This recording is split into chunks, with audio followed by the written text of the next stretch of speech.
नमस्कार, स्वागत है आपका द फोर्थ स्टेट यूट्यूब मंच पर। मेरा नाम है रविंद्र सिंह शोरा। इथेनॉल को लेकर जो कंट्रोवर्सी पिछले कुछ दिनों से चल रही है, उसमें नितिन गडकरी ने मुंह खोल दिया है और मुंह खोलते ही कर दिया है बड़ा धमाका। ये वही धमाका है जो हमारे चैनल पर आप याद कीजिए कुछ दिन पहले किशोर तिवारी ने किया था, जो शिवसेना उद्धव ठाकरे के नेता हैं, और जो बात उन्होंने कही थी उसी बात को एक बार फिर से दोहरा दिया है केंद्रीय मंत्री नितिन गडकरी ने। गडकरी ने कहा है कि उनके खिलाफ ये कैंपेन चलाया गया था करोड़ों रुपए देकर उनकी छवि को धूमिल करने के लिए। अब क्या कारण है कि कोई व्यक्ति नितिन गडकरी जैसे मंत्री, बड़े मंत्री, कद्दावर, ताकतवर मंत्री की छवि खराब करना चाहता है, वो भी उन्हीं की सरकार में? ऐसा कौन हो सकता है? क्या नितिन गडकरी का इशारा अपनी सरकार के मुखिया की तरफ था? क्या नितिन गडकरी का इशारा प्रदेश महाराष्ट्र के मुखिया की तरफ था, या फिर था तो किसकी तरफ था? नितिन गडकरी एक कार्यक्रम को संबोधित कर रहे थे दिल्ली में। आप जानते हैं कि एक कार्यक्रम था, उस कार्यक्रम को संबोधित कर रहे थे। उन्होंने कहा कि ऑटोमोबाइल निर्माता और automotive research association of India जैसी संस्थाओं ने पेट्रोल में एथेनॉल मिश्रण कर अपने निवेश किया था। उन्होंने कहा, उन्होंने जो बात कही वो बेहद अहम है। आप सुनिए क्या बोला उन्होंने। सोशल मीडिया पर इससे जुड़े कई ट्रेंड वायरल हुए थे, इस बीच सड़क में अहम टिप्पणी सामने आई है। कार्यक्रम के दौरान उन्होंने ये कहा, सवालों का जवाब देते कि मुझे राजनीतिक रूप से निशाना बनाने के लिए सोशल मीडिया पर एक सशुल्क अभियान चलाया गया था। सशुल्क मतलब पैसे देकर कैंपेन चलाया गया था नितिन गडकरी के खिलाफ। इतने बड़े नेता नितिन गडकरी, महाराष्ट्र के आरएसएस के सबसे करीबी। गडकरी ने कहा कि जो अभियान चलाया गया था वह अभियान केवल मुझे राजनीतिक रूप से निशाना बनाने के लिए था, इसमें कोई तथ्य नहीं। अब क्या इस तरह का कैंपेन कोई विपक्ष का नेता चला सकता है? आपको लगता है कि ये संभव है?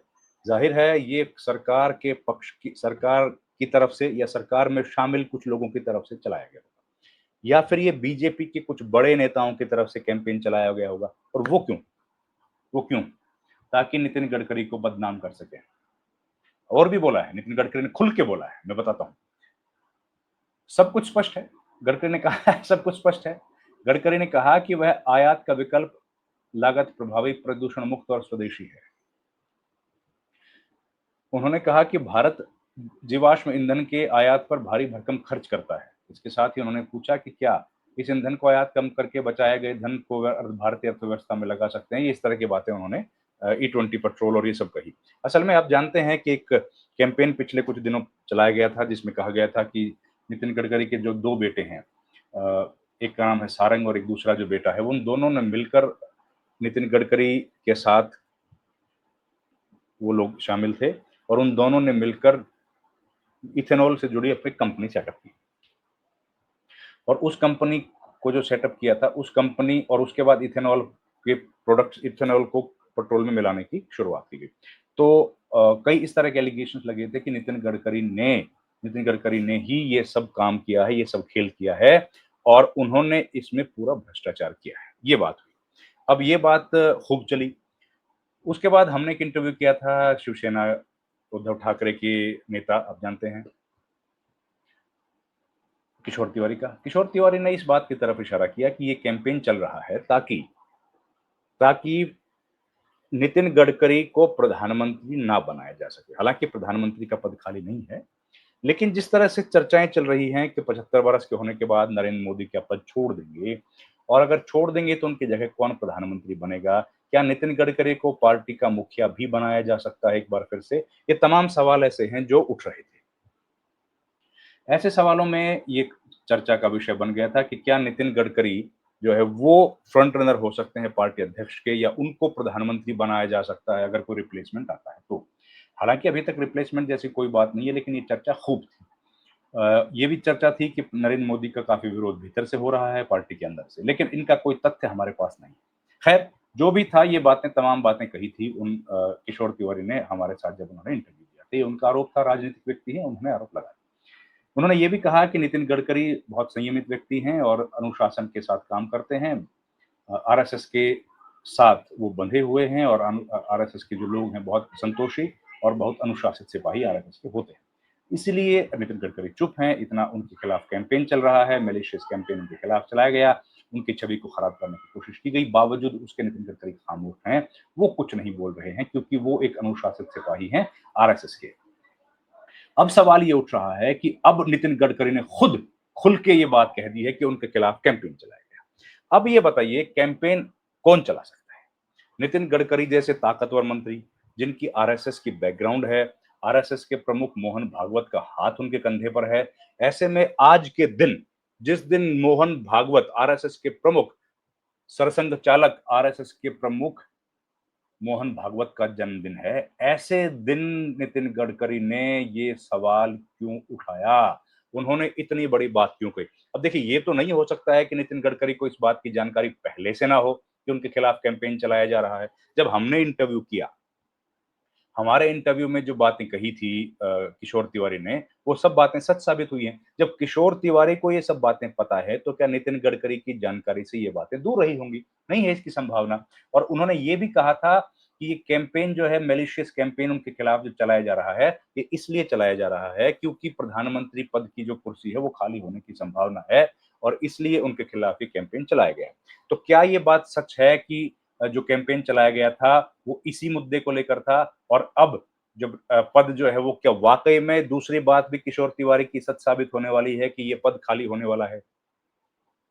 आप जानते हैं किशोर तिवारी ने ये भी कहा था कि उनका बहुत अच्छा संपर्क है आरएसएस में क्योंकि पहले वो भी आरएसएस के स्वयंसेवक थे, लेकिन किन्हीं कारणों से उनको आरएसएस छोड़ना पड़ा क्योंकि वो एक क्रांतिकारी विचार के व्यक्ति हैं और वो किसानों के लिए लगातार आंदोलन करने वाले आंदोलनकारी हैं। इसलिए वो उस अनुशासन में अपने आप को नहीं देख पा रहे थे, लेकिन उनके संबंध बहुत गहरे हैं, बहुत नज़दीक हैं नितिन गडकरी के साथ और देवेंद्र फडणवीस के पिताजी के साथ। अब लेकिन जब सवाल ये उठ रहा है कि क्या किशोर तिवारी की जो बातें, पहली बात उनकी बिल्कुल सही निकली, वही बात का इशारा नितिन गडकरी ने किया है कि उनकी छवि खराब करने के लिए। अब सवाल ये है कि क्या इसके पीछे कोई पेट्रोल की लॉबी काम कर रही है? क्या लॉबी काम कर रही है किसी के इशारे पर, या कोई राजनेता अपनी छवि को चमकाने के लिए नितिन गडकरी की छवि को खराब करना चाहता है? और क्या ये कुर्सी की लालसा है? क्या नितिन गडकरी को कैबिनेट से बाहर का रास्ता दिखाने की कोशिश की जा रही है? क्योंकि उम्मीद ये भी है कि बहुत जल्द अगर सरकार बनी रही नितिन गडकरी का जो कैबिनेट मिनिस्ट्री है, उसमें भी कुछ तब्दीली करने की संभावना है क्या? ये तमाम ऐसे सवाल उठ रहे हैं और देखिए, जब से नरेंद्र मोदी की सरकार बनी है, तब से नितिन गडकरी इकलौते ऐसे मंत्री हैं जिनके कामकाज के अलग-अलग मुद्दों पर, अलग-अलग समय पर लोगों ने तारीफ़ें की हैं।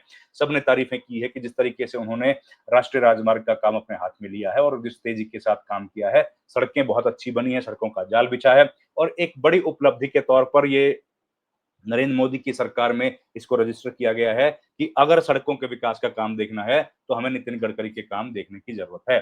तो क्या जो उनकी छवि अच्छी बन रही थी, उसको खराब करने की कोशिश की जा रही है?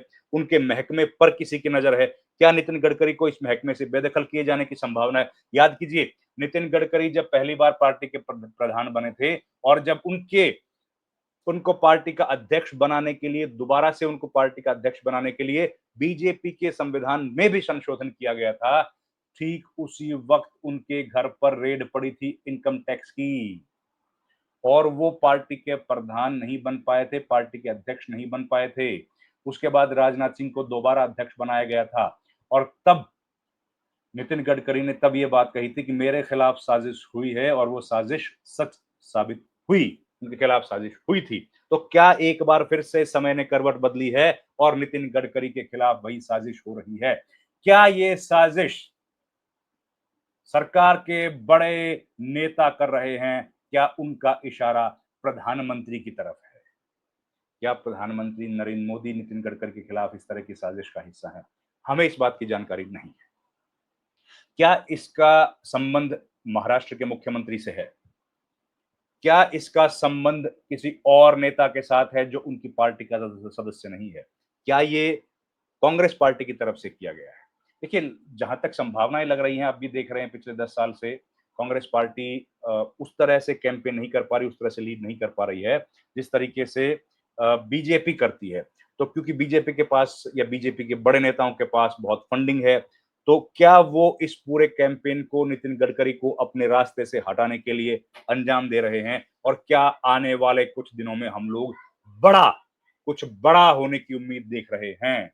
अभी बहुत सारे सवाल हैं, नितिन गडकरी ने जो बात कही उससे ढेरों सवाल खड़े हो गए।